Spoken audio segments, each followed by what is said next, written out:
Germany just scored 7 goals against Curaçao. Brazil only managed a draw against Morocco. Somewhere in those locker rooms, at halftime of the 2026 World Cup, a manager had 15 minutes to fix a team that wasn't working. You assume he screamed. Towels thrown. A hairdryer treatment straight to the face. But the real answer is far stranger. Inside that room, almost none of what you think happens actually happens. What's really going on is closer to a surgical procedure than a tantrum, and understanding it tells you something about how your own brain handles failure every single day. A World Cup match is one of the highest stress environments a human brain can voluntarily walk into. Player heart rates sit around 150 to 170 beats per minute for most of the 90 minutes. That's not focus. That's a body in low-grade fight or flight for an hour and a half straight. The manager isn't immune either. He's been standing on the touchline, watching it unfold, his own cortisol climbing the entire time. So what does he do with 15 minutes? Sports psychologists who study elite locker rooms, including work associated with Dr. Geir Jordet at the Norwegian School of Sports Sciences, have found something counterintuitive. The best halftime interventions aren't about emotion. They're about sequencing. First comes silence. Most top-level managers give the team 90 seconds to 3 minutes of quiet before saying anything. Why? Because the brain cannot absorb tactical information while it's still flooded with stress chemicals. This is the Yerkes-Dodson Law, named after psychologist Robert Yerkes and physiologist John Dodson over a century ago. Performance on complex tasks rises with stress, up to a point, then collapses. Tactical thinking is complex. A player flooded with adrenaline can sprint faster. He cannot, in that same state, absorb a new defensive shape. Once the room settles, the manager rarely starts with what went wrong. He starts with what went right.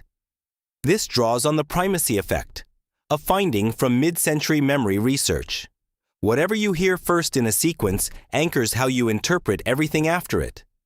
Tell a player he's been sloppy before anything else, and his brain locks on to sloppy. He plays scared. Tell him his pressing was excellent first, and correction afterward lands as adjustment, not attack. Then comes the tactics board, and it's almost never what you'd expect. 2 adjustments, maybe 3. Never more. This is cognitive load, a concept formalized by psychologist John Sweller. Working memory under stress is limited. Give a player 5 changes and he forgets 4 of them by kickoff. Give him 2 and he might actually execute them. This is why you hear elite managers obsessing over single phrases. Press higher on the left back. Drop 10 yards when we lose it. Not paragraphs, triggers. Here's the part that should surprise you. The words matter less than you think. The body language matters more. Research from Albert Mehrabian in the late 1960s suggested that tone and nonverbal signals can carry more emotional weight than literal words, especially under high emotional charge. A manager who says, "We're fine," while pacing and red-faced is not communicating fine.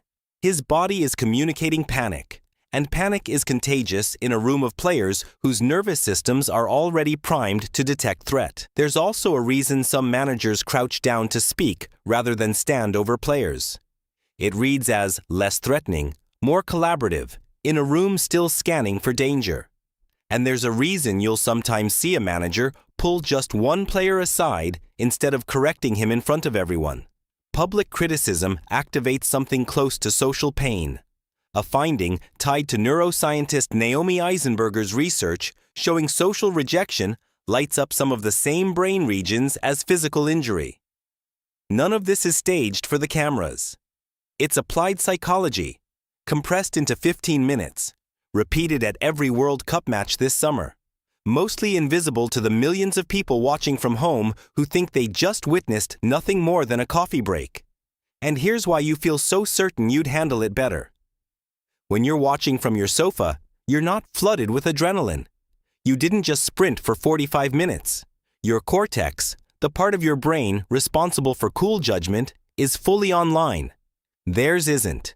Researchers call this the difference between hot and cold cognitive states. You're judging hot decisions from a cold seat. That gap is the entire reason armchair management feels easy. And real management is brutal. So what actually happens in those 15 minutes, stripped of myth? Silence first, to let the chemistry settle.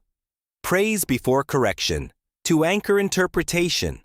2 or 3 instructions, to fit inside working memory.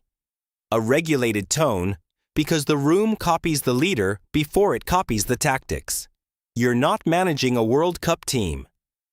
But the next time something falls apart in your own day, you might want to borrow the only tactic that actually matters.